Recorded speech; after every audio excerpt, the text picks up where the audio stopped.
Okay, here we go. So we are up to just about halfway down. So there was a question as to what type of shoe should be used for chalitza. The question was, should it be a minal, which is soft leather, or a sandal, which is a very hard leather platform?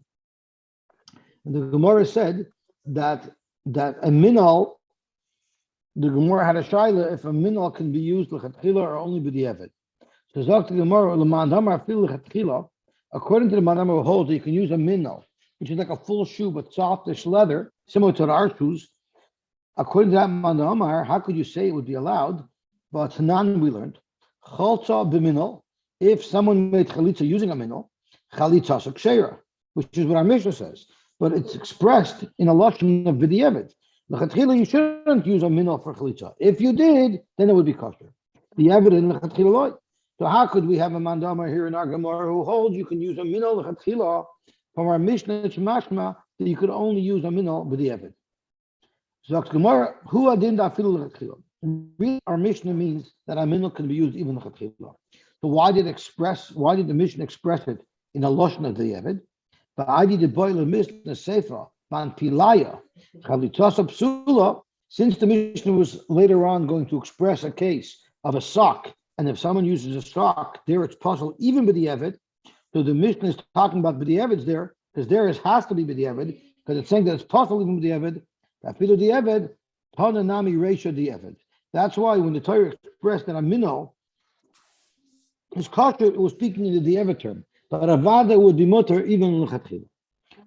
Zok to Gemara uminal l'chatchila tanoihi. It happens to be that this shaila that we're discussing, whether a minal can be used l'chatchila for chalitza, is actually a machlokes tanoih. The Tanya we learned. Rabbi Yosy said, Pam achas halachti l'netzivan. I once went to a city that was called Netzivan, and matzasi zakan echad, and I met there an old person who probably saw Yidden from the Frierdiker Adar. Amarti loy, I asked him, Klum ata baki, Rabbi Yehuda ben Beseira. Were you familiar? Did you know Rabbi Yehuda ben Beseira? Amarli, hey, of course, I know him well. Bal shulchani hu tadir, he often comes to my home. He often eats with me. So then he asked him weiter. Rabbi Yosy asked him again, Klum ra'isa shechalotz b'yavama. Did you ever see Rabbi Yehuda ben Beseira officiating for a chalitza? Amarli, I did. Ra'isi shechalatz har b'pamim. I actually many times saw him be masader chalitza. So then Rabbi Yosy asked again, the minal or the sandal. What did he use for the chalitza shoe? Did he use the minal, which is the subject of our discussion, or did he use a sandal, which is basically a hard piece of leather that goes underneath the foot that's tied on with straps? Omar Li, he said, you're asking me if Rabbi Yehuda ben Beseira ever used a minal? Are you allowed to use a minal? Amarti Loya said, of course. If you're going to take the position that you can't use a minal, you're telling me you can't use a minal? Rabbi Meir said that if you used a minal, it would be kosher. And Rabbi Yaakov Amar Mishmoi, Rabbi Yaakov said over in Rabbi Meir's name, that's chayzel b'minal l'chatchila. You can even be chaylet with a minal l'chatchila. So you see here, a machlokes tanoim, if you're allowed to use a minal l'chatchila. Uman d'omer l'chatchila loy my time. If you're allowed to use it for the evet, so why shouldn't you be able to use it? What is the problem with it? Ilay mishum dahavia pansa me'al va'arkasa me'al de'me'al. If it's because in a shoe, first you have like a leather tongue that covers the foot, and then over it there's more leather flaps that are tied together that cover the foot. So it's a shoe on top of a shoe. And the problem is that Torah Amar me'al v'loy me'al de'me'al. The pasuk that describes how the chalitza has to be done says v'shtalaf naloi me'al raglo. You take the foot off the shoe. You take the shoe off the foot. So the point is, you take the shoe off the foot, not the shoe off the other shoe, because if it's like a double layer of leather, it's like one shoe on top of another shoe, and then you're taking the shoe off the shoe, and that's not a proper chalitza. I'm just trying to find the pasuk inside It says, "V'nikshi yivim to elav l'nei zakenim v'cholzen na'aloi me'al ragloi." The shoe has to be taken off from the foot. But if there's like a double layer of leather, then you're not taking the shoe off the foot. You're taking the shoe off of the shoe. So to Gemara, if that's the problem, that means it doesn't conform with the strict description of what a shoe needs to be for chalitza. So then, why would you say it's only not good chatchila, even with the evidence doesn't comply? So Gemara, that's not the reason. The reason is gzeira misham minal marufet. Really, this is a good shoe. The problem is a gzeira if you have a torn shoe. And the problem is, Rashi, if you're talking about a sandal, which is just a hard bottom, if it's somewhat torn, it's going to fall off and it wouldn't be able to work at all. So we're not concerned someone will use it. But what if someone has a torn shoe, which is not enough of a shoe to cover his foot properly to work for chalitza, but it still would stay on, because since it's soft, it could be wrapped around and it'll stay on.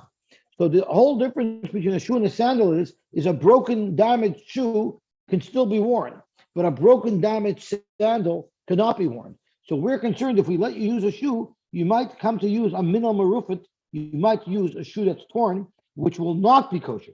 So therefore, let's avoid the types of shoes that could possibly be used when they're torn. Or if you only have half the shoe, half a sandal wouldn't work, but half a shoe could still work a little bit. And therefore, someone might use it for chalitza. Therefore, we say don't even use that type of footwear, because then you can get yourself into a gray area. Use the footwear where it's either good or it's not good. Amarav, ilav de chamisi lechavivi. The cholat. If I didn't see chavivi, my beloved one, which is referring to his uncle Rav Chia. Rav was view of Rav Chia in two ways, because Rav was the son of Chavivi's brother, of Rav Chia's brother, and Rav was the son of Rav Chia's sister, because he had a sister from one parent, he had a brother from the other parent, they married each other, so Rav was his double nephew.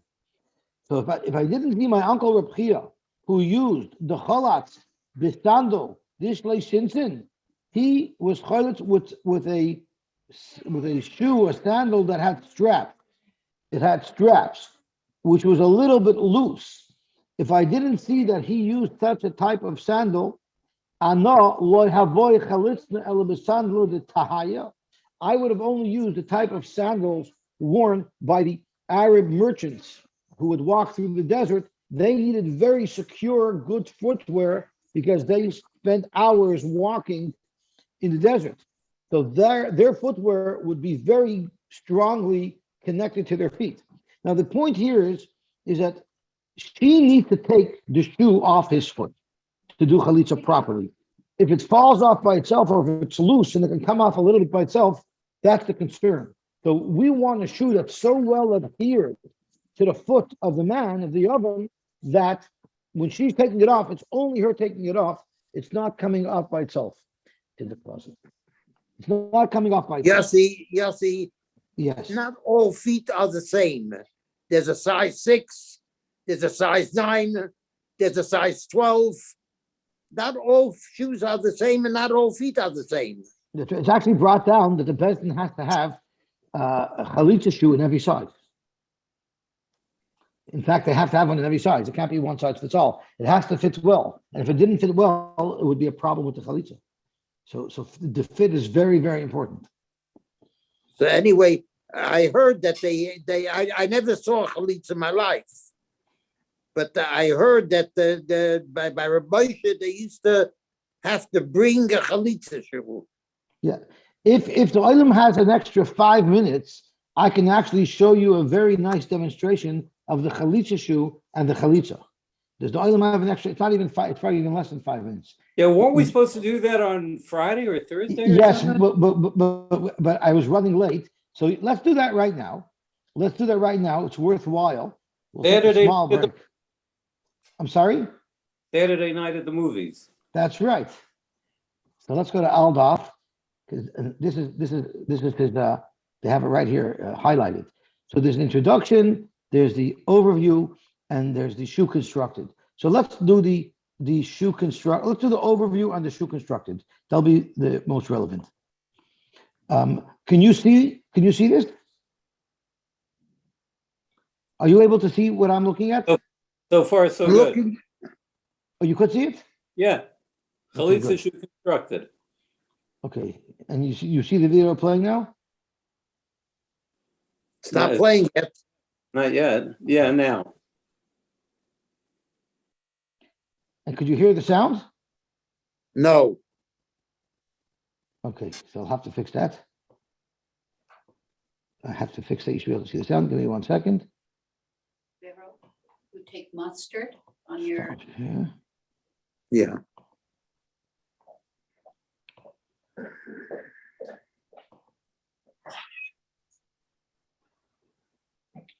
Baruch Hashem, I never saw it.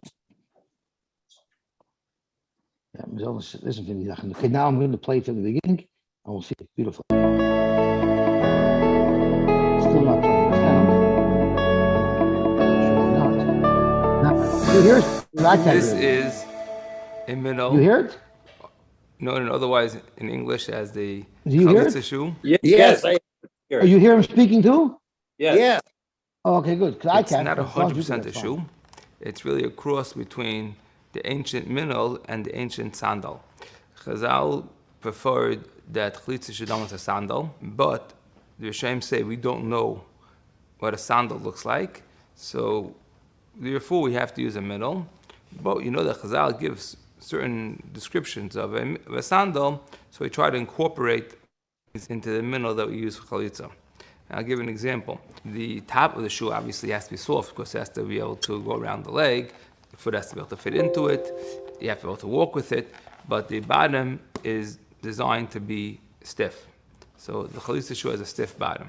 Another aspect of the chalitza, which is based on the sandal, is the exterior stitching. The sandal of Chazal, the stitching, where every stitching was there, was on the outside of it. And therefore, in the middle, used for chalitza, the stitching also is on the exterior.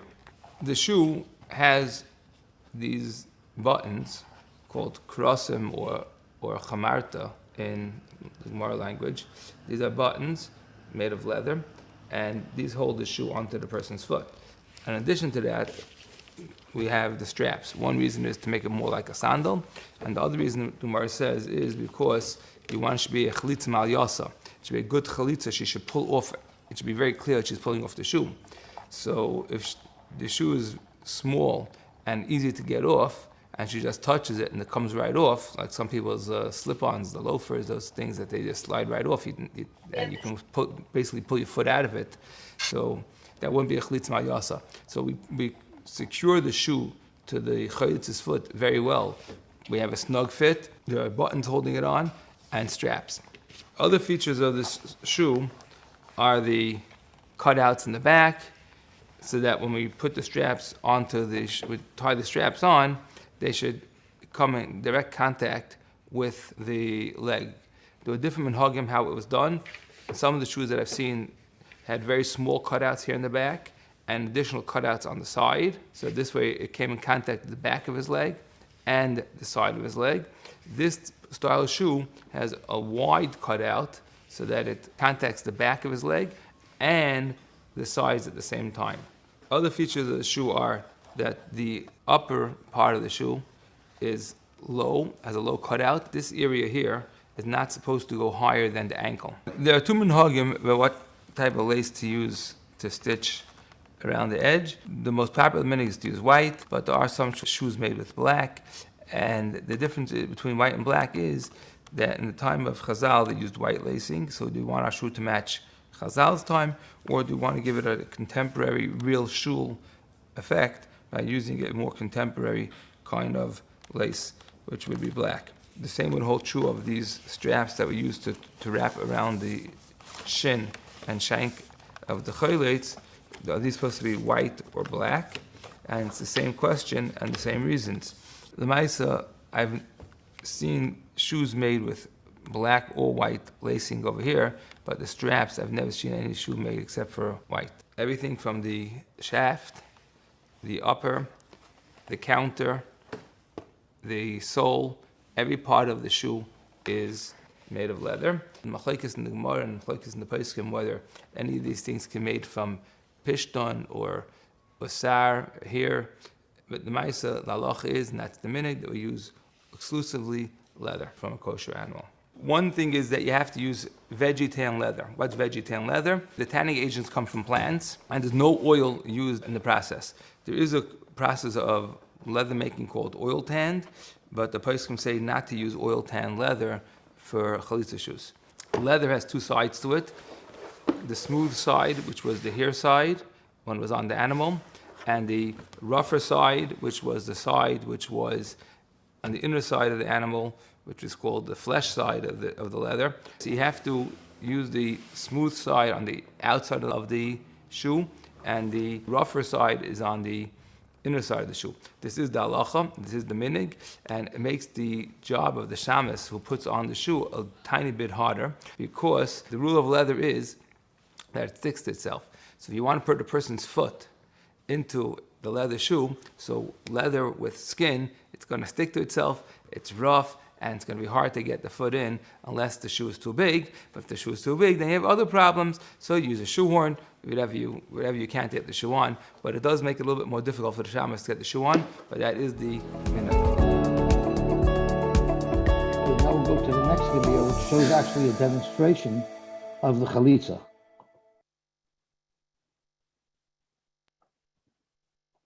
Okay.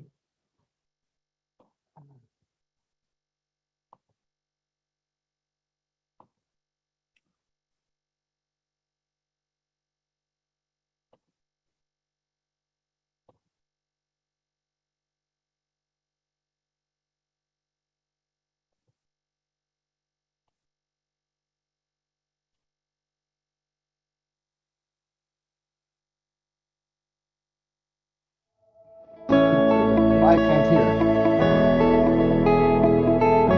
Can anybody hear? Can you just give me a thumbs up if you can hear? Let's review the names of the parts of the shoe. This is called the shaft. It goes up the leg. This is the akev, which is frequently translated as the heel, although in modern shoes, the part that goes over here is called the heel. In halachic parlance, the part which goes over here is the heel. In English, this area is called the counter. This area is called the upper, and this is the sole. These are the krosim, or the chamartas. We have 3 of those, and these are the loops that they go into, the lulois. Step 1 is to take a template and trace it onto your leather to get the right size and shape of your leather. The template that we use is a template that supposedly is miyuches to Shmuel Salant. There are actually different designs in the museums. The shoe that's used today, the contemporary shoe, is pretty much universal. There's no serious differences between the size and shape of the contemporary shoe, but in the stuff that you can see in the museums, there are small differences. So you have to cut out the leather, so the next step is going to be to wet the shoe, and you're going to line it up, the top and bottom, the 2 parts, the top and bottom, and punch holes. To punch holes, it's smartest and easiest and do the best job if you use a multi-punch. The first benefit of multi-punch is that it gives you a few holes at a time. So the 4 punches that I use, and it gives me 4 holes at a time. It also gives me proper spacing. They won't be too close, and I want to lose the integrity of the shoe. If it made the holes too close to each other, if a person put any pressure on it, it could rip. When I'm using this punch, I have to make sure myself not to go too close to the edge of the leather, because if I go too close to the edge, again, if there's any pressure, it could rip. At certain tight spots, you can't use a 4-punch because it's either a sharp corner or it's a tight spot. And then I use my double punch, which gives me the right spacing with fewer pieces so I can get into a tighter spot. Once I have the leather cut to size and properly punched, I'm able to dye it. To dye it, you have to get the right kind of dye, and you take a dauber, you dip it in, you smear it around. There's a kunst to how to spread it with that you shouldn't see the brush strokes. You do circles and you fill them in, double coat it, and then we polish it afterwards that it should shine and look upright. The minhag is to do an exterior stitch, which means is that you see the lacing on the finished product. Sometimes, particularly on clothing, the stitches are internal. The thread is hidden. Over here on the chalitza shoe, and this has to do with making this chalitza shoe match the shoe of the time of Chazal. Their shoes, the lacing was exposed, so we make shoes with exposed lacing. How do you keep the lace in place? Is that when you start a new stitch, a new piece of lace, you back stitch one previous stitch, you redo that stitch, and then you can go weiter. When you're done with the stitching the sides, then you can begin putting on the buttons and loops. The kunst to get these buttons to line up properly is we use the same punch on the button and the same punch on the shoe itself. The holes will be properly equidistant. The way we hold it on is that there's one stitch from the outside, and internally it's sewn over itself, and that holds it in place. Under normal usage, that should never undo itself. How are these buttons made? There are 3 slits made in this leather. They're aligned with each other, and we take the tail, we wrap it around, stick it through all 3 slits. You have to line it up. Usually you have to use a pin or something to hold all those slits in place with each other to be able to get the tail through it all at once. It takes a minute, but once you have it, you have a beautiful button that will last forever. On this side, we have a loop, different styles of loops, but this is a very basic style. One solid piece of leather with a slit inside. It's big enough and loose enough that we can fit the button right through. It needs to fit through smoothly and easily, because when the lady takes off the shoe, she has to open that button with just one hand. So it has to be able to fit through easily, that they can do it with just one hand. That wasn't so hard. And when we put on the shoe, so we have to close the buttons. Just for practical reasons, is that we start with the lowest button, then the middle button, and then the top button. And then we have to wrap the straps around. They have to cross each other and try as much as possible to lay one on top of the other. It's not just to cross in one spot like an X, but to as much as possible sit one on top of the other. And we put these straps in all the empty spaces. So between the rows of buttons, there's 2 gaps, and in the back of the shoe, there's 2 gaps. And we wrap the laces between the gaps in the front, between the buttons, and then around to the back in the cutouts, and then we wrap it around the foot itself, and that is to resemble the idea of the sandal. Chazal had the sandal of Chazal. The straps ran around the person's leg. We tie 2 knots because you need a kesher shakayama. So we tie one knot very tight that it should stay on. The second knot we tie loose, just as a favor to the woman, because she has to untie it by herself with one hand. And then we tie a bow. And the bow she can easily pull off. She opens it with just one hand. And then she opens the next knot with just one hand. And she has to pull them out around the straps. When she takes off the shoe, she has to take off the bottom button first, because if she takes off the top button and the shoe opens, it could fall off the chalitza's foot on its own. But before she opens the top button, she puts her hand on the back of the shoe that it shouldn't fall off of his foot by itself. She opens the top button, and then she sticks her right hand underneath the shoe while it's still pressed against the floor. Do not lift it for me. And she slides it out, wraps up the laces, and she throws it.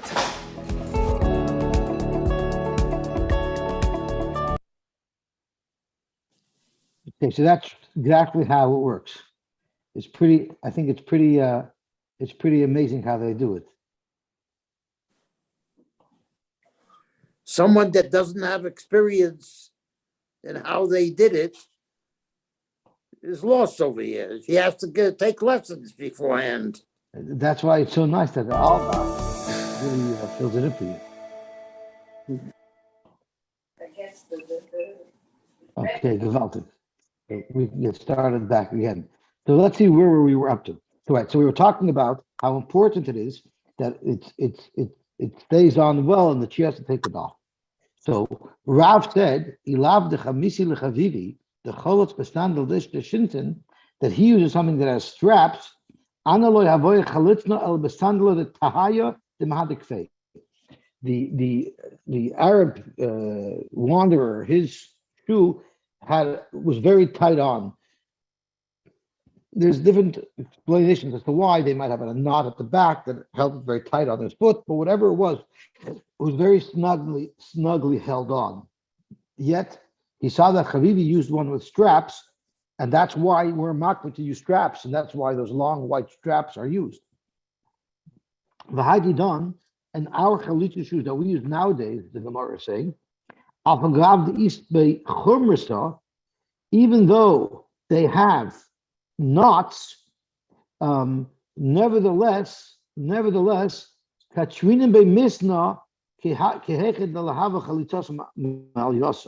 we still put on these types of knots, Rashi says. So what they're referring to here, Rashi, even though there's chumrah, even though they have knots, we still tie on straps. So the knots that I believe the Gemara is referring to is the knots that go into the little buckles that we saw in the video. Even though it has that, which holds the shoe on pretty securely, we go on top of that. We add those long white straps to make it extra tight and extra secure. So it should be a chalitza mal yasa, so that when the woman unties it and takes it off the man's foot, it's a very good chalitza. And I believe that it's from these lines in the Gemara that we get this information from that illustrates why you have those two sets of knots, the white strap as well as the three buckles, because they're representing the chumrasa that the Gemara talks about and the Mishnah. Okay, gewaltig. Let's just see a quick Tosfos who gives a little bit more insight. Tosfos of Yerushalmi of Perkin Garcia and Ketzeru Oisa. What does he do? Toshra, he ties it on tight enough until he'll be able to walk with it by himself. It won't fall off. And as a matter of fact, I think the halacha is if you go through the Seder Chalitza, they make him walk 4 amos with it. There's two reasons why. Either to demonstrate that it's his, because it's supposed to be his shoe, or the Gemara is going to say later he has to stomp his foot on the ground. Could be for that reason, or it could be to make sure that it fits well. You make a bow, so he'll be able to untie it with one hand. So once again, in the video, he outlined that it's important that as snug as everything is, it also has to be possible and easy to undo with one hand, because you're supposed to do it with the right hand. He unties the straps with her right hand, but she grabs the actual shoe with her left hand, and then so she unties it with her right hand, she grabs the shoe with her left hand, but the heel, which is where you grab to pull it off from, she grabs with her right hand. And she pulls, so she's holding with her right hand around the heel area, and the rest of the shoe, the front of the shoe, she's pulling with her left hand. Because you want both her to be untying it with the right hand, as well as the main force that pulls it off, which is by the heel, should also be with the right hand. Atkan Yerushalmi. Our meaning is not to do just a bow like the Yerushalmi says, but actually to do a knot. And that's what you saw in the video. It's knotted and it's bowed. To be Mekayim both to Yerushalmi as well as the Bavli. The Gram Tzarech she has to untie it with her right hand, Lefir Yerushalmi. And that's what he was saying. You need to be able to undo it with one hand. Even though we don't find that if she undoes it with her left hand, it's not a problem. It's only a problem if the shoe is on his left foot. The evidence kosher to make chalitza, even though she's doing the untying with her left hand. Even if a woman doesn't have hands, she'll be able to do chalitza by untying it with her mouth. Clearly, it's not ma'akiv to use her right hand. So now we have a little bit better of an insight of how the chalitza works. We should only have to ever look at this from an academic perspective, never lemaisa. Zok to Gemara weiter. Timin atar shivam sandal. Amar Rabbi Yehuda Amar Rav. Atar shivam l'shuk. When does she cross the threshold from a woman who has zika to a woman who's free? It's b'shmitas roiv ha'ekev. When most of his heel is pulled out of the shoe, at that point she becomes free. Meisvei Let's ask a question. Hutru Ritzuas Minol V'Sample. Once they're untied, Oishashamat Roiv Haregel, or Roiv of the foot, not just the heel, but Roiv of the foot is removed, Halitos Psula. Taima the Shamat Hu. The reason why it's possible is because he did it. But Hashamtahi, if she did it in the same fashion, Chalitza Ksher, the Chalitza would be kosher. What type of Chalitza is it? Roiv Haregel, in Roiv Ekav Loy. It says that you need to remove the shoe from most of the foot, not just from most of the heel. Pulling it off of roiv of the heel, that's considered roiv haregel. Why? Why is most of the heel considered like most of the foot? The weight of a person's body rests primarily on the heel, not on the toes. So therefore, if she pulls it off for most of the heel, that's considered like she pulled off most of the shoe. If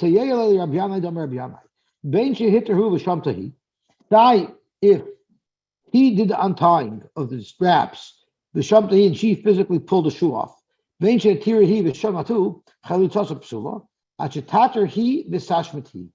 has to do all the work. She has to untie all the straps and pull the shoe off. What if she tore the shoe off? Or sarafsu, she took a very hot coal and she literally burnt through the leather to open it up. What is halacha? Is the main point just to get the shoe off so the foot becomes exposed? Or maybe you actually need the physical act of untying the shoe. It says in the pasuk. So the question is it just to get the result, the shoe should be off, or is the process just as important? Take the Gemara blibes with the Sofik. What about Shneim and Olam Zeh al Gav Zeh Mahu? What happens if a person for the Chalitza was wearing two shoes? What precisely happened? If she only took off the outer shoe and she left the inner shoe on, that for sure shouldn't work. That shouldn't be a shaila. Because she has to take the shoe from his foot, not the shoe from not removing one shoe from the other shoe, which is on the foot. So she tore open the outer shoe. She didn't make a proper chalitza on the outer shoe. But then she was able to pull off the shoe that was directly on his foot. But the outer shoe was still on. So there's no problem of iluya de iluya, because she actually pulled the shoe that was right on his foot off. Do you say chalitza bina ve'ika? The fact is she removed the shoe from directly on his foot. You have to expose and uncover his foot. There's still the outer shoe there. So that was the Gemara's child. So let's turn on to the Amud base.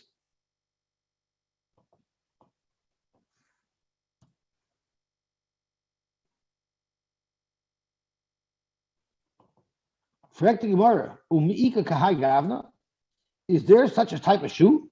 Does anybody wear such a shoe? So the kasha of the Gemara is a little bit difficult to understand.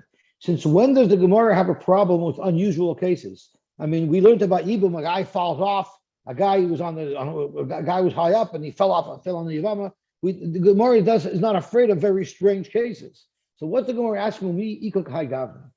So Tosfos explains that the question is it possible such a thing? The question is, if that's such an unusual thing, then that's not called properly and normally wearing a shoe.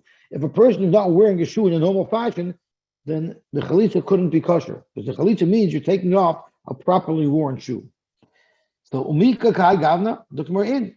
The chaziyur rabbanon Rabbi Yehuda, the nofek b'chamisha zuzi muki l'shukah. Rabbi Yehuda once went out into the shuk with 5 pairs of zuzi muki. Zuzi muki is like Ferragamo. No, it's a hard type of shoe, and he would wear them. He wore 5 pairs because he was cold. So you see, there is such a thing. Amar v'damarav Yevama shegdila beit ha'achim. What if a Yevama was living amongst her brothers-in-law? So she didn't do chalitza, she didn't do even. There's still a zika, but she lived amongst her brother-in-law. Mutaris linase lechad menachad. We can assume that no chalitza was ever done. The zika is still intact, and she's allowed to do yibum with any one of the brothers. We're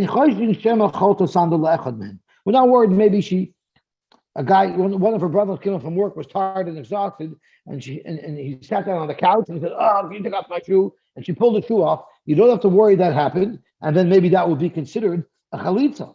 Why? So the only reason why you're not chosh that a chalitza happened is because you never saw her pull the shoe off his foot. But are you telling me that if you actually saw one time she pulled the shoe off her brother-in-law's foot, are you going to be chosh that would be a chalitza? But Tanya, we learned ben sheneschavanu v'lo neschavnu. Ben sheneschavnu v'lo neschavnu chalitza sapsula sheneschavnu shneim keyechot. They both have to have kavanah. So even if you saw her pulling the shoes off, if she wasn't pulling the shoe off for the purpose of chalitza, it shouldn't have an impact anyway. So even if we saw her once pull the shoe off of her brother-in-law, it still shouldn't be a problem. So Gemara, you're right. Even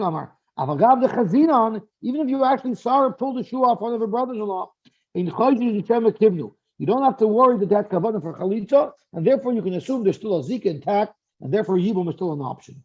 There's another nusach here. If in fact you saw her pull a shoe off, then you have to be worried they had kavanah, and you have to be worried that you cannot allow yibum anymore. Because once one of the brothers does chalitza, no one is allowed to do yibum. With the katana, boy kavanah, that you said you need kavanah, and without kavanah wouldn't be a chalitza. Without kavanah, she's not totally eliminating the zika, and she should still be usher al shivam al shuk. But nevertheless, without kavanah, even if there's no kavanah, we'll still say that the chalitza, even without kavanah, will have enough of an impact that she can no longer do yibum, and then she'll need a proper chalitza. So the question that arises here amongst the achronim is, what exactly is this kavanah that you need to have for chalitza? And before we can even discuss what type of kavanah you need to have, you need to first know if it's even a mitzvah. Is chalitza a mitzvah or not? Is chalitza a mitzvah, or is chalitza just a way to free this woman? Lamai nafkamina. What if you have a woman who's 85 years old who now became zokah yibum? Her husband passed away and she had no children. She has no interest of ever getting married again. Does she need chalitza? If you hold there's a mitzvah of chalitza, then yes, she needs to do chalitza. If you hold chalitza is just a matir, then you wouldn't need chalitza.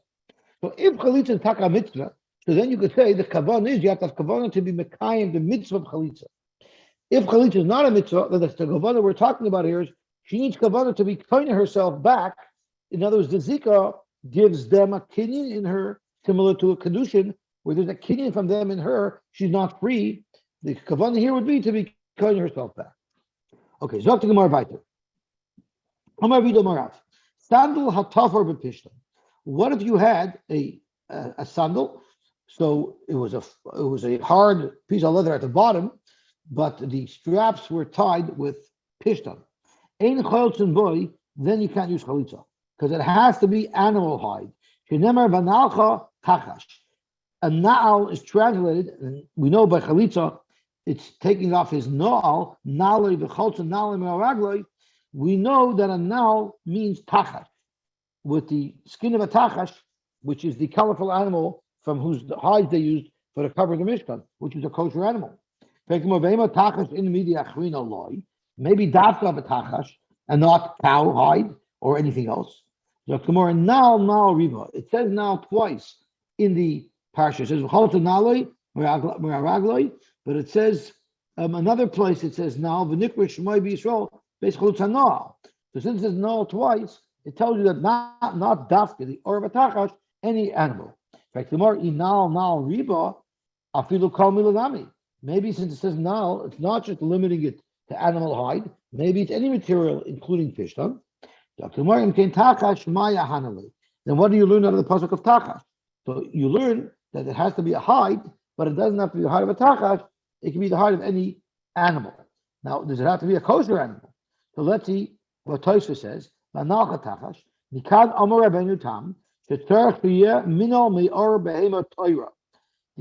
has to be from the hide of a kosher animal, the tachash ksiv. Zok Tosfos ve'einira. I disagree with Rabbeinu Tam. There should be no problem. Any type of leather, any type of hide will be kosher for the chalitza shoe, not necessarily the hide of a kosher animal. Zok to Gemara weiter. Boy minei Rabbi Lazar may Rav. Rabbi Lazar asked Rav a shayla. What happens if hu shall or the actual shoe is actually made out of hide, so it complies with anocha tachash, but utrisiyosav shall sar. But it's triyosav, which Rashi teaches as ritzuosav. Its ritzuos, its straps are made out of the hair of animals, which is also from an animal. Now, what would halacha be? Omer lei. So Rav answered back, Mi loy karinin bei anocha tachash. If it's the hair, it doesn't say anywhere that it has to be the hide.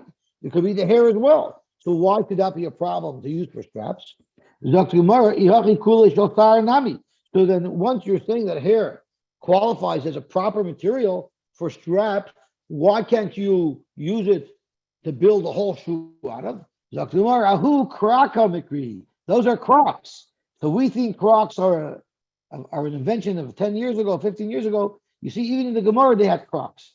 But those Crocs weren't made out of rubber. Their Crocs were made out of the hair of animals. That's not a shoe, it's a Croc. Amalei Rav Kahana l'Shmuel. Rav Kahana told Shmuel, how do you know? It says and we know that means that she takes her shoe off. Who said chalita means to take the shoe off? Why? It says in the pasuk, when we're talking about nigei batim, it says that you have to remove the stones that are afflicted from the house. It says v'choltu es avonim asher b'hanova. Correct the Gemara. Maybe look at a different pasuk, and maybe it means to strengthen it. Maybe it means to put it on and to fasten it on well. So maybe it doesn't mean to take off, it means to put on. And where do you see? The Chsiv says in the pasuk, take people, soldiers, warriors to fight a war. So we're not taking away, we're bringing in. So maybe therefore we should touch the chalitza as putting the shoe on. Hechaltu doesn't mean bring to the war. Hechaltu means separate these people from their families to go to war. So once again, the definition of chalitza is removing, not putting on.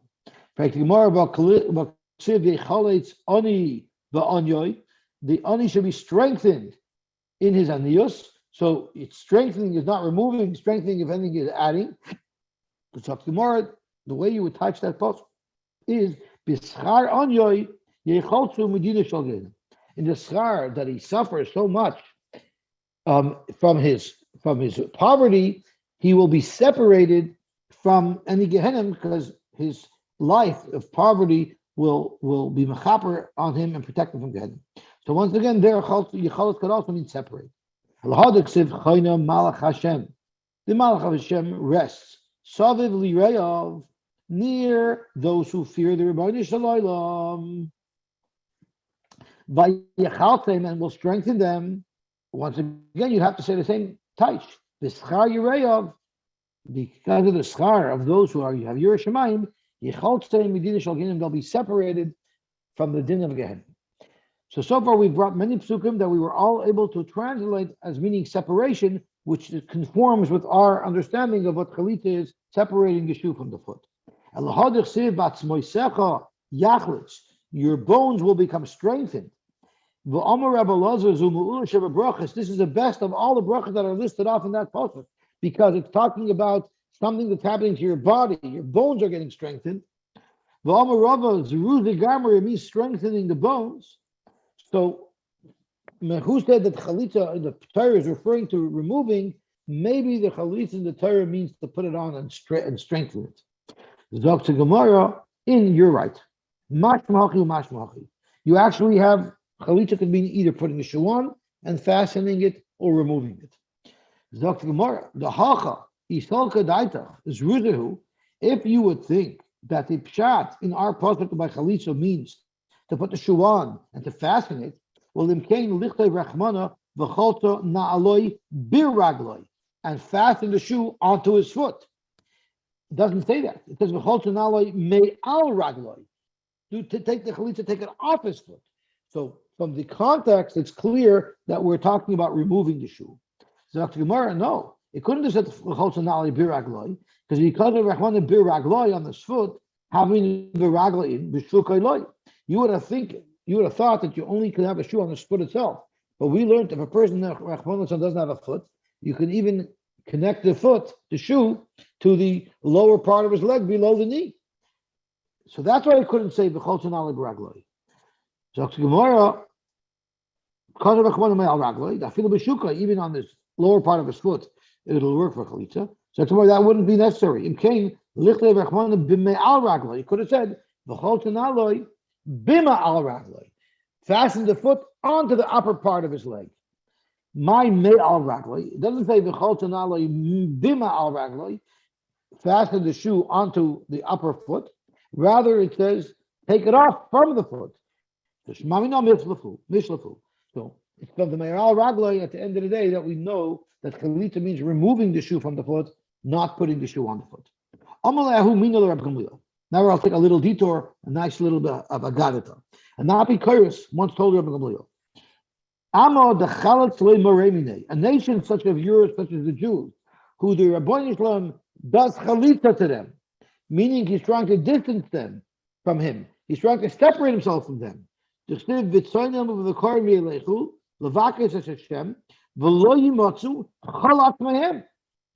is separating himself from you. What type of nation are you? Your own God separates himself from you. Amalei, Rabbi Gamliel answered back, Shaita, idiot what you are. You don't even know how to teach a simple pasuk. Now, in the relationship between us and the Rebbeinu Shalom, the Rebbeinu Shalom is considered the chassan, the male, the mashpia, and we're considered the female, the kala. So mikziv chalatz lahem, it doesn't say Hashem did chalitza to us. It says chalatz man. Hashem received chalitza from us. Let me ask you a question. If a woman does chalitza to a man, does it have any impact? Absolutely not. Chalatz mayam ksiv. If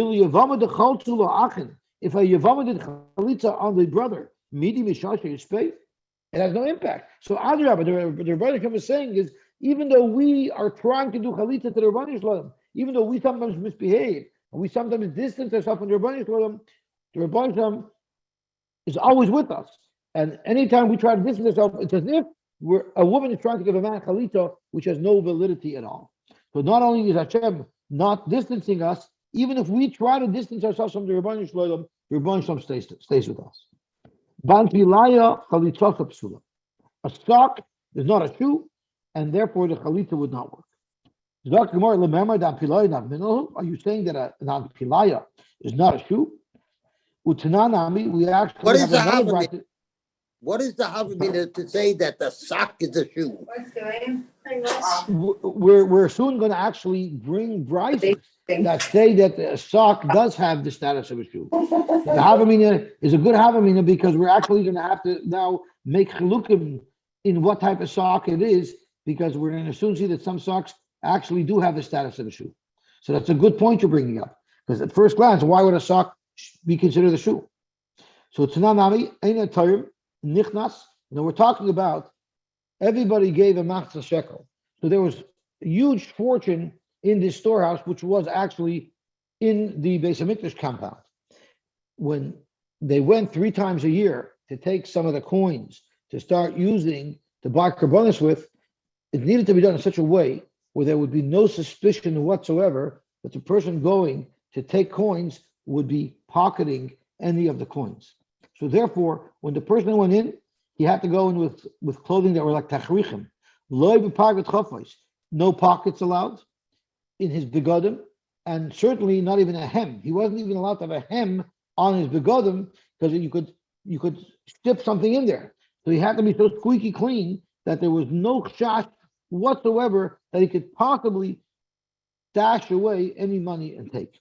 He wasn't even able to go in with socks because he could stuff something into his socks. So he had to go in a way where he's squeaky clean. There's absolutely no suspicion upon him. For sure he can't go in the middle of a sandal. For sure he cannot go in with a shoe or a sandal, because anyway you can't come into the Azara with those. You cannot come into the Azara with a minol or a sandal.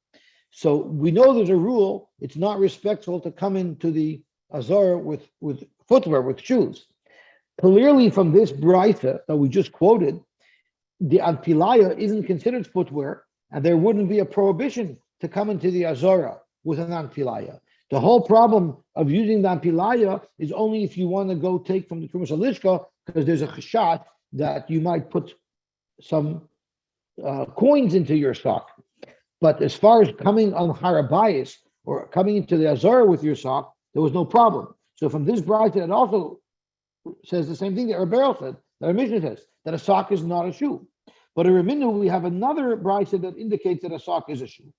Because it says, when this is talking about Yom Kippur, when the ilas sandal is prohibited. It says, Echad minal, the sandal, va'an pilaya, even a sock, lo yitaya bahen, lo yibayis labayis, lo yimita lamita. You're not even allowed to walk around inside your house with a sock, because that's called ilas sandal. Zok Gemara, Amar Abaye, the reason why you cannot walk around in a sock is not because it's a shoe. Really, a sock is not a shoe. So why is the Brisa saying that you're not allowed to walk around in this type of sock on Yom Kippur? So the Bible, the Ispik Sisi Mushum Tiny. It's because you have cotton in there, and it's very uber comfortable, and it's too much pleasure to allow yourself to have on Yom Kippur. Amalei Rava, there's no such prohibition on Yom Kippur. Mushum Tiny, Beloy Mino, B'Yom Kippur Mi'asiri. Is there a new history you're making up that you're not allowed to wear comfortable shoes? It doesn't say anywhere you can't wear comfortable shoes. You can't wear leather. You can't wear leather shoes. But comfort, there's no rule that you can't be comfortable. But rather by Rav Huna, Korach Sudra Kar, he used to wrap his feet in shmatis to make it comfortable. Comfort is not an issue on Yom Kippur. Once again, why are these anpilaya prohibited on Yom Kippur? Alama Rabba, very simple, like action. Kan ban pilaya shel or, kan ban pilaya shel beged. When do we say you shouldn't wear socks on Yom Kippur? That's leather socks. They're almost like a shoe. But regular fabric socks, that's not a shoe. And that would be mutter in Yom Kippur, and that would be mutter to walk into the Azara with, and such a footwear would not be good for chalitza. How can that be mistaber? It makes sense to say that way. You'd have a steer Yom Kippur itself. We just quoted a brisa that you're not allowed to wear socks on Yom Kippur. But guess what? We have another brisa that says you are allowed to wear socks. The Tanya lo yital adam ve'kord kisin b'soich beisoy. You're not allowed to wear kord kisin. There's some type of shoe wear. They're thin shoes. Rashi says they're like outer shoes. You're allowed to wear pilim. So we have a contradiction in the brises. Are pilim allowed or not? Or if the anpilai, if the socks are made out of leather, you're not allowed to wear them on Yom Kippur. If they're made out of fabric, you are allowed to wear them on Yom Kippur, even if they're comfortable. Shema mina. To the Rava. We have a brisa that supports Rava's chiluk, that it makes a difference as to what the anpilai are made out of. What if she made chalitza with a torn minol, but it covered most of his foot? Or besandal anifchas, or a broken sandal, but still shemekabelos regel, it still can contain most of the man's foot. Or besandal sham v'shal siv, which are sham and shiv are, I don't think those are leather products. Those are non-leather products, but it is hard and secure and protects the foot. The kavakita, this is the wooden prothesis. The moik Rashi says is it's also not made out of leather. It's made of shalevet kosher omega. It's also some type of hard fabric. All of these things, the halacha is or b'meshmichas or reglayim. These are people who are chman l'tzlon, don't have legs. Rashi says the way he used to work is they would put on the kavakita, which is a prothesis, but the prothesis was just for aesthetics, to look like there's a wooden foot there. But actually supporting the person, they used to use like a little bit of a stilt that would be strapped to the side of the person's leg, at least the part of the leg that was remaining, and it was on that stilt that the person rested his weight. And the wooden foot was just there for aesthetics. So if you used the smichas reglayim or about pilaya shel or a leather sock, or if a woman is doing chalitza on an adult, which is of course what chalitza is supposed to be done on, All of these things, let me turn over the daf.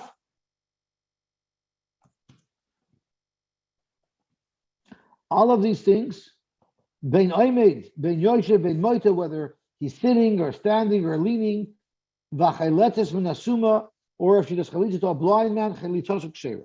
So you see, Rava is quoting a brisa that says, "Hey, you don't need leather." So it's obviously arguing on what we learned earlier on our base. It has to be leather, but it also says that on filoi shalor are kosher. Avo b'minol hanifram she'ein chayva shorei v'regel. If it's a diamond shoe that doesn't cover most of the foot, b'sandal nifcha she'ein mekabel shorei v'regel, or a diamond sandal that doesn't contain roi the foot, or b'smichas hayadayim, or if these are if a person's rachman doesn't have hands, he has leather covering the stumps of his hands, or vampilaya shall beged, or if he used socks made out of fabric. So here you see the difference between socks of leather that work for the chalitza versus socks of fabric that aren't good for the chalitza. Or if someone does chalitza on a cotton, chalitza sapsul. So you have very clear this distinction between leather and pilaya, which are good for chalitza, versus non-leather and pilaya. Zok Gemara, Kava Kita Mani. Who is the one who holds that this prothesis you could make chalitza with? And Rashi gives us a little bit of insight over here. And Rashi says, I'm just trying to find Rashi over here. And Rashi says, Kava Kita the choshev leimino. On Amar Aleph, you have this brisa that we quoted, that a Kava Kita, which is made out of wood, yet it's considered a shoe and it's kosher for chalitza. Mani, who is this? Rab Meir, he eats Rab Meir. The Tanana Kita, Yosy the Kav Shaloi Div Rab Meir. Rab Meir holds that an amputee is allowed to go out on Shabbos with his prothesis. So that proves that it's considered a malbush, it's considered like a shoe. So Rab Meir is the one who holds that you can make chalitza on such a shoe as well. Rab Yosy Oither Ban Pilai Tel Beged. Rab Yosy Asers. I think I'm not reading right. Rabbi Yossi Oisher by Akita. Anpilai shall beged. So Rashi, what does Anpilai shall beged mean? Anpilai shall beged, the Katani Seifa, Chalitzas Psula, the Anpilai shall beged, that the Brisa says, that we just quoted, that a Chalitzas Puzzle, that's Atan L'Rabbanan, the Pligi Alei, the Rab Meir, the Kavakita. That would have to be going according to Rabbanan who argue on Rab Meir. Because Rab Meir just said that even if it's not leather, even if it's wood, it's allowed to be used, it's considered footwear, and it's good for chalitza. So if that's the case, what's the problem with Anpilaya Shel Beged? It doesn't have to be leather. So why isn't Anpilaya Shel Beged not good for chalitza, according to Reb Meir?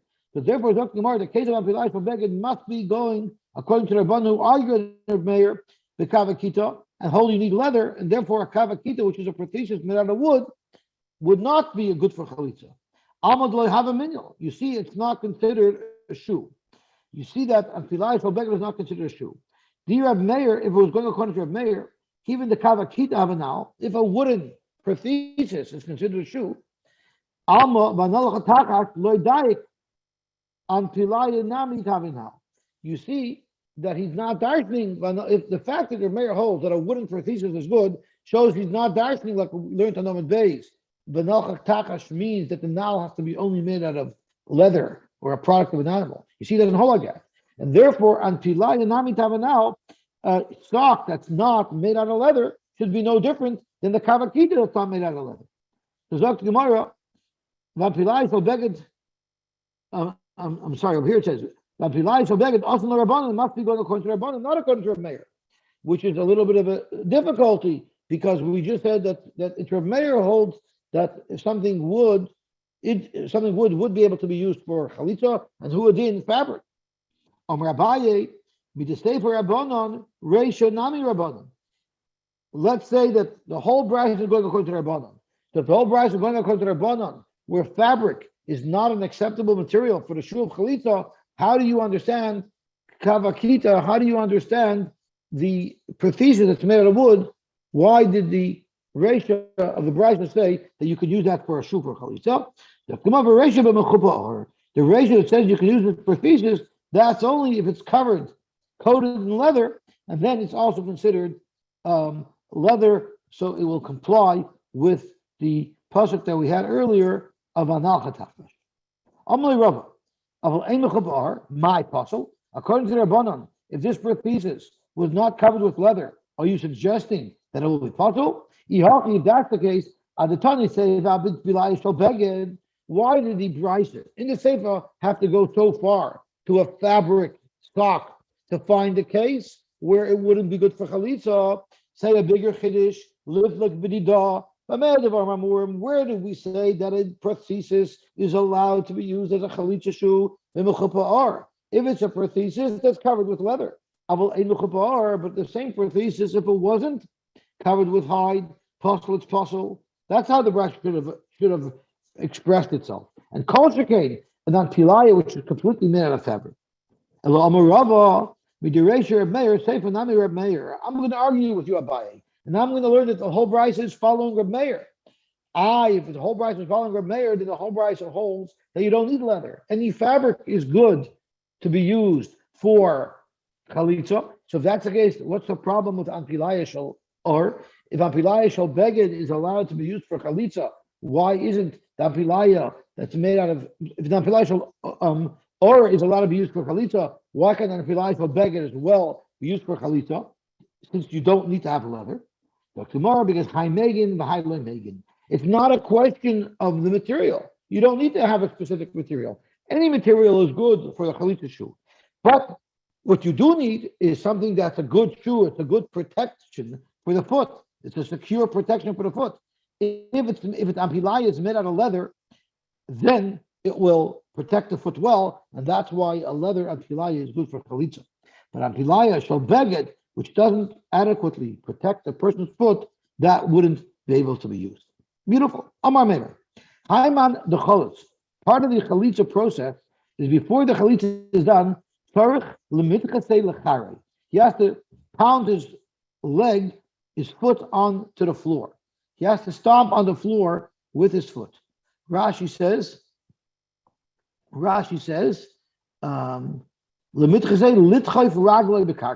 to push his foot onto the ground.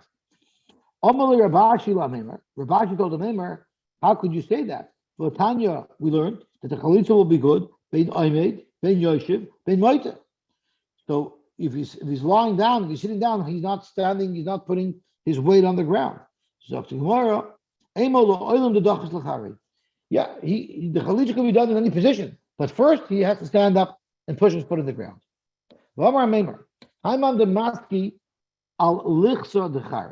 If someone is walking, his foot, he has a deformity, and his foot is upside down. So normally the floor of his foot is facing up, and what would normally be the top of his foot was facing down. So therefore, he could never walk properly. Such a person could never ever do chalitza. So let's stop a second. Correct Rashi, how could you say that if someone's foot is upside down, he can't do chalitza because he can't stand on the floor? Didn't we learn even an amputee? If he doesn't even have a foot, he could do chalitza. So how could it be worse having an upside down foot? So let's see Rashi, just to the right of where we are. The avagav ditznan minar kuval amatik sheira, correct Rashi. Even though we learned in the Mishnah that even if he's an amputee, he could do chalitza. Surely, if his foot is upside down, no, because Hasam who the chinechtach ragloi kamlei shuk. When his foot is cut off, Rachman Latam, his lower leg is now still there. Rachman Amma Me'al Ragloi, the Hainu Shukai. And the Torah said Me'al Ragloi, which says not only does the chalitza can be done from his foot, the chalitza can even be done from the part of his leg that's above his foot. So that's good enough. That's considered a foot, and as long as that stomps on the ground, that's fine. But if his foot's upside down, that's not considered a regal at all. That's worse than if he didn't have a foot at all. Okay, so let's see what the Gemara says weiter. Omar le Rav Ashi la Meimar. Rav Ashi told the Meimar, how can you say that an upside down foot is a problem? But Tanya Smucha Sharagolam. It says if he has those leather things, we learned in the Brisa just on Amar Aleph at the bottom of Amar Aleph, that if he has the leather covers to his stumps, those are good for chalitza.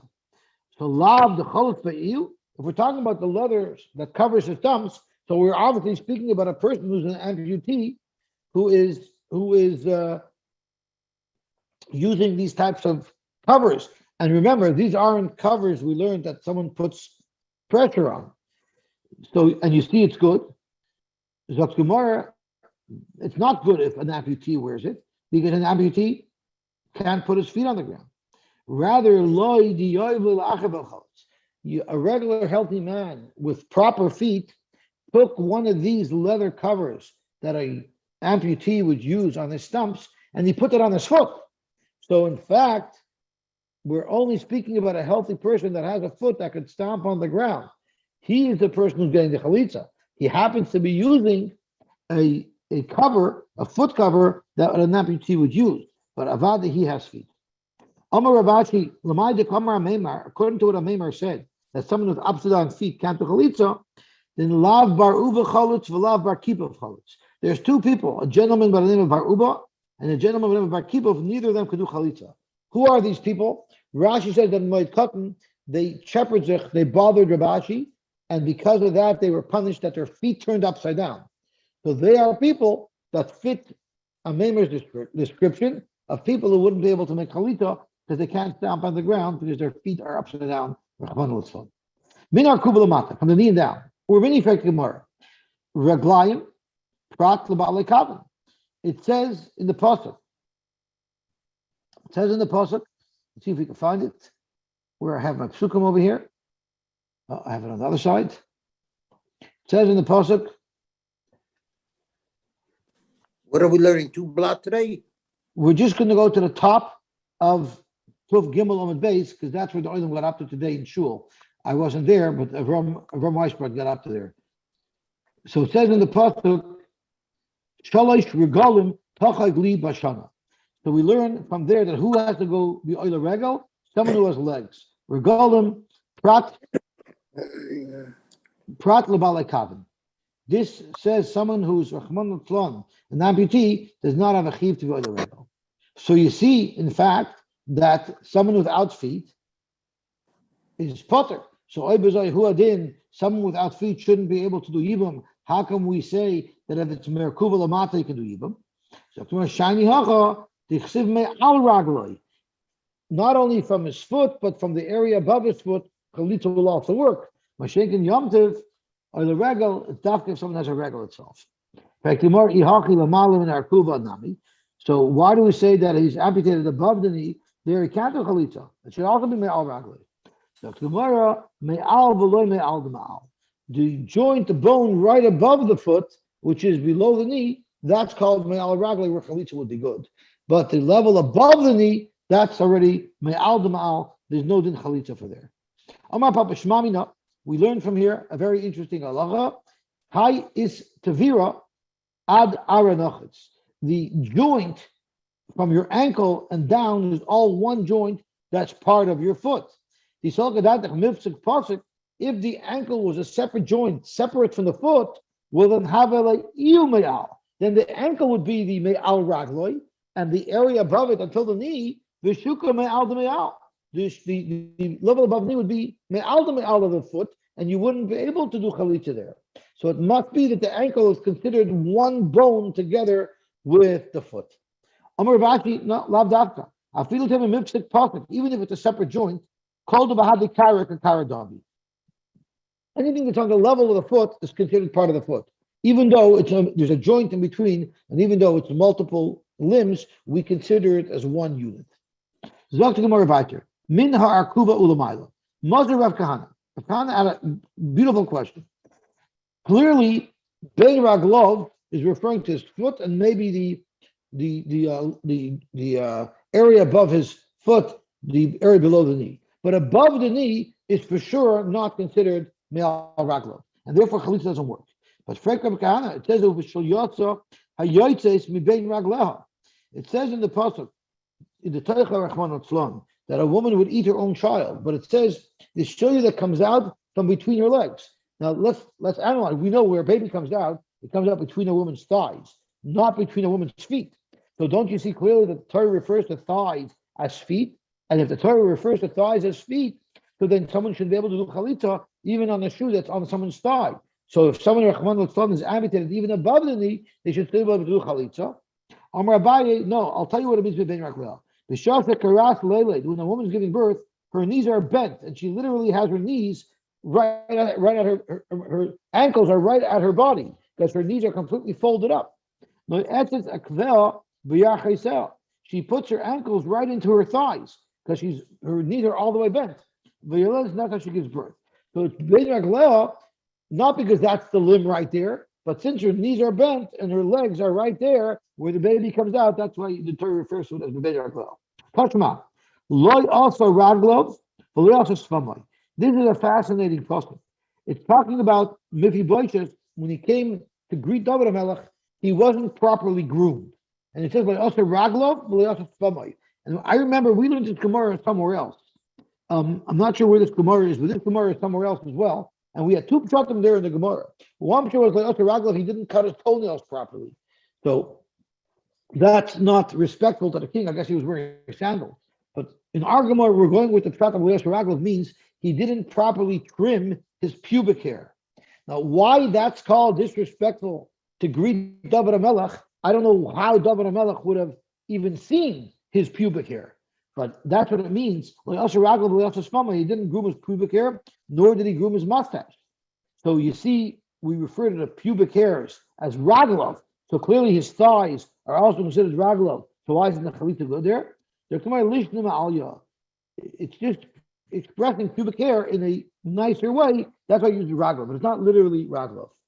Like I said, unless he was meeting David HaMelech in the mikveh, I'm not sure exactly why there would be a problem with him grooming his pubic hairs. Tashma, the Yovi Shaul lahasek es raglov. Shaul went to go to the bathroom. Once again, you see going to the bathroom is raglov, so you see your thighs or your regalim. So again, listen to Malyu. Tashma, ach meisechu raglov b'cheder hamakira. This was from one of the glorious times where Eglon was killed. Does anybody remember who killed Eglon? It was one of the Shoftim. Who killed Eglon? Does anybody remember? Let's see if it says over here. The Eglon Melech Moichsev. I don't remember who it was who killed Eglon. So whoever killed Eglon, one of the Shoftim, it says he didn't come out. They didn't know where he was.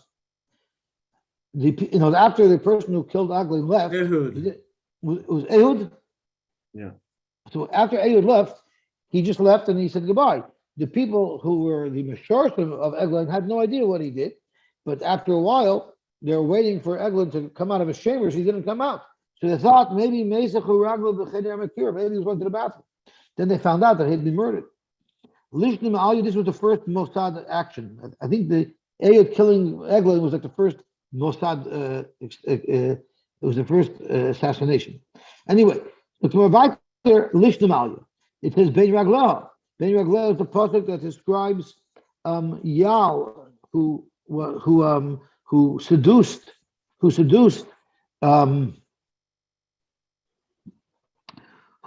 Sisera and killed him. It says Ben Raglov, referring to this news that they had. Once again, you see that the regal is a thigh. Again, Lishnim Aliyah. Amar Beichanan, Dr. Beichanan, Sheva be'ilos bolos Rosh Hashanah. She seduced him 7 times. That really knocked him out, tired him out, so she was able to kill him. Shenamar, it says, and in this pasuk as we read it, the word kara, the word nofal, and the word shochav all refer to a bia. And between these 3 words, they're going to be mentioned 7 times. So let's start. Ben Ragleh kara is 1, nofal 2, shochav hilad is 3.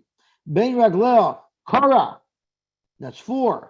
Nafal is 5, Basher Kara is 6, Shal Nafal is 7. So you see in the course of the pasuk, it alludes to 7 bios. Nafal Shadud, he fell. Shadud means ruined, messed up, collapsed. Break the Gemara, a whole different shayla. How could we say Shira? This wasn't a Shira praising Yal. The pasuk says that Yal is a gebench. Why would Yal be gebench? She's having a no from the Avera. So we're not asking the kasha, as Tosfos says, why she did it. She did it to save Klal Yisrael. She was allowed to do it, even though it was not Krak Olam. She was active. She seduced him. But the question is of Tosfos, Elaparach, the Gemara is asking, Am I Mishapcha Kosov? Why isn't there praising her? Kol Kach. Why are we making such a big deal about this great thing that Yal did? The Chsiv Tivorach Minasham now. Yal. She's gebenched from all women. Lamaisa, she was Nevelis 7 times. She enjoyed it too. It's not true. Call Tevasan Shal Yisrael, Shal Rishoyim, any toiv that you might think someone is having from a Russia. Let me change the daf. We're just going to stop on the top.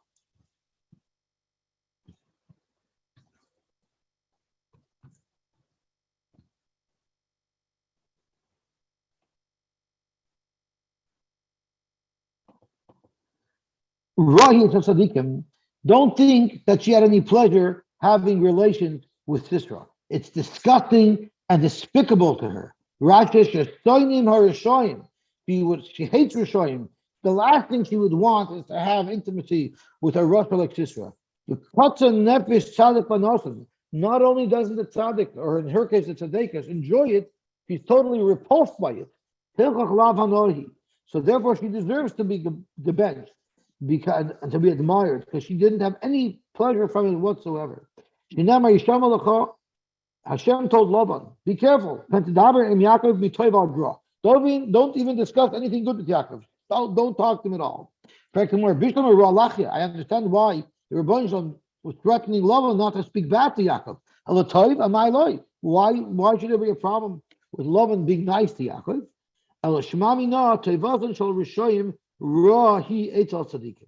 Even if Laban the Russia would be speaking to Yaakov nicely, that's no pleasure for Yaakov either. That's also something that he would be repulsed by. I understand why